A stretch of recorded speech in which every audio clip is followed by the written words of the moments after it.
오늘 우리가 함께 볼 하나님의 말씀은 마태복음 21장 13절 말씀입니다. 마태복음 21장 13절 말씀 한 절만 봉독하도록 하겠습니다. 13절입니다. 그들에게 이르시되 기록된 바 내 집은 기도하는 집이라 일컬음을 받으리라 하였거늘 너희는 강도의 소굴을 만드는도다 하시니라.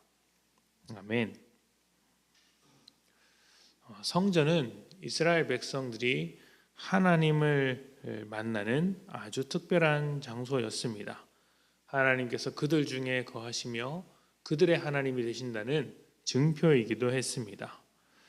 이스라엘 백성은 성전을 볼 때마다 하나님의 백성이라는 자부심을 가졌고 성전이 짓밟히면 마치 자신의 생명이 사라진 것처럼 아파했습니다. 성전은 언제나 백성들의 중심에 있었고 정치와 사회 모든 분야에서 빼놓을 수 없는 굉장히 특별한 장소였습니다. 그러나 성전이 특별한 이유는 성전 그 자체에 있는 것은 아닙니다. 성전에 계시는 하나님 때문에 특별한 것이죠.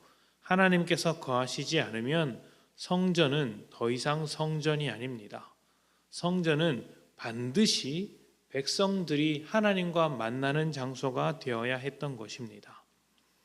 예수님께서 성전에 들어가실 때 성전 앞에서 장사하는 사람들을 보셨습니다. 그들을 볼 때 예수님은 굉장히 분노하셨고 그들이 안고 있는 의자와 판매하는 매대를 뒤엎으셨습니다.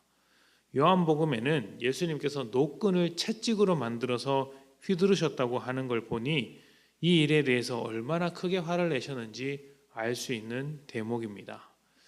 자, 그렇다면 예수님은 왜 이렇게 화를 내셨을까요?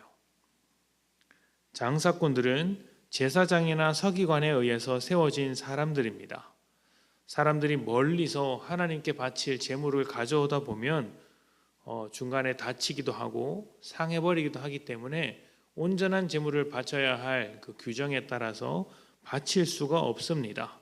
가치가 없기 때문에 어쩔 수가 없죠. 그러면 하나님 앞에 제사하러 온 제물을 바치러 온 의미가 없어지기 때문에 그들은 성전 가까이에 와서 제물을 구매했습니다. 그것은 당시의 관례였고 율법을 더 잘 지키기 위한 임시 방편 또 이렇게 융통성이라고 할 수 있겠죠.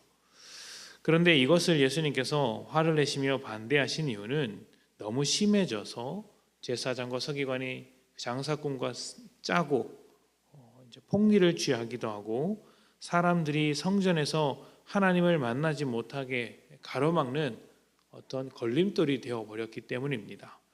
하나님을 만나지 못하는 사람들을 만들게 된 것이죠. 이것은 다시 말해서 하나님과 사람이 만나야 할 성전을 성전으로서 기능하지 못하도록 만들어버린 것입니다. 이스라엘이 왜 이스라엘일까요? 이스라엘은 모든 민족을 위한 제사장 나라입니다.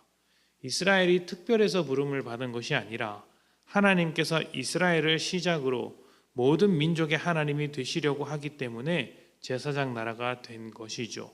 성경의 표현에 따르면 이스라엘은 모든 민족 중에서 가장 작은 민족에 불과합니다. 작고 초라한 이스라엘이 하나님과 함께 복된 나라가 되었을 때 다른 모든 나라는 이스라엘이 아니라 하나님을 주목하게 됩니다. 그리고 하나님의 선하심을 고백하며 돌아오게 되겠죠. 이스라엘의 목적은 바로 여기에 있습니다. 세상 모든 민족이 하나님을 만나게 하기 위한 통로인 것이죠. 성전도 그렇습니다. 내 집은 기도하는 집이라고 하셨는데 이 말씀은 이사야의 말씀을 인용하신 것입니다. 이사야서에는 이 말씀이 이렇게 기록되어 있습니다. 내 집은 만민이 기도하는 집. 그냥 기도하는 집이 아니라 만민이 기도하는 집입니다. 이스라엘 백성이 와서 기도하는 집일 뿐만 아니라 온 세상 사람들이 함께 와서 하나님을 만나는 집이 되어야 한다는 것이죠. 그런데 지금 장사꾼을 비롯한 제사장과 서기관들은 그 길을 막아서서 하나님을 만나지 못하도록 하고 있는 것입니다. 그리고 예수님은 이러한 성전을 보시면서 강도의 소굴이라는 말씀을 하셨습니다. 강도의 소굴이란 강도들만 편하게 즐거워하는 곳 아닙니까? 악하게 살다가 불법을 저지르고 왔다가도 이 소굴에 와서는 안식하며 안심하는 것입니다.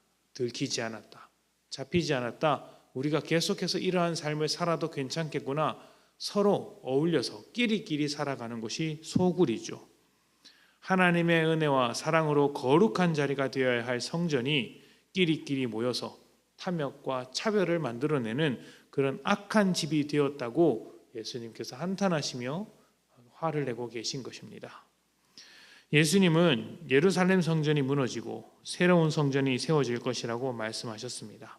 하나님께서 거하시는 새로운 집이 나타나는 것이죠. 이 집은 모든 믿는 자들입니다.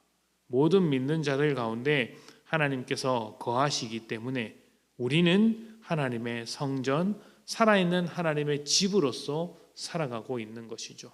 우리 안에서 성령님이 살아계시고 하나님이 역사하고 계십니다. 성전의 기능이 모든 사람이 하나님을 만나게 하는 집이었다면 성전된 우리도 다르지 않습니다. 우리를 통해 모든 사람이 하나님을 만나야 하는 것이죠. 어떻게 해야 하겠습니까? 우리의 심령을, 우리의 삶을 강도의 소굴로 만들지 않고 하나님께서 거하시는 집으로서 거룩하게 만들어야 하지 않겠습니까? 강도와 같은 것들이 우리 속에 머물지 않도록 우리 중심에 오직 하나님께서만 계시도록 하나님과 함께 살아가려고 애를 써야 하겠죠. 모든 사람이 하나님의 백성이 되기 위하여 우리가 먼저 하나님을 만나고 하나님께서 거하시는 성전이 되었습니다. 이 귀한 축복을 내려놓지 않고 살았으면 좋겠습니다. 다른 어떤 사람들보다 하나님을 먼저 만난 그 복된 삶이 우리의 삶이니 모든 사람 앞에서 하나님의 집으로 살아내시는 복된 성도님들이 되시기를 축복합니다. 함께 기도합니다.